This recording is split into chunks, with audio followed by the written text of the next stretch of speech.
Menteri Pertahanan Prabowo Subianto menegaskan sejak awal pendiri bangsa ini Indonesia mampu menguasai teknologi dan menjadi negara industri. Menhan Prabowo melalui jajarannya Puslitbang Alpalhan Balitbang Kemhan beberapa waktu lalu melakukan litbang bersama, yakni program pengembangan lanjutan roket jarak 100 km ground to ground Erhan 450 yang sebelumnya diberi kode RX450 di Pusat Riset Teknologi Roket Orpa BIN Rumpin Bogor, Jawa Barat. Selain dapat berperan sebagai roket balistik untuk kepentingan militer, roket RX450 juga dapat menjadi roket pengorbit satelit atau RPS yang ditargetkan mengudara tahun 2025.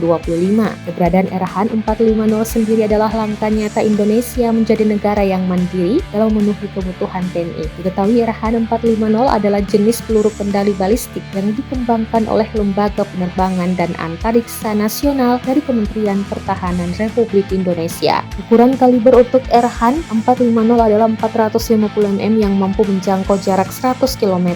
Erhan 450 diuji coba pertama kali pada 29 Oktober 2021 di Kecamatan Pamilpeu, Kabupaten Garut, Provinsi Jawa Barat.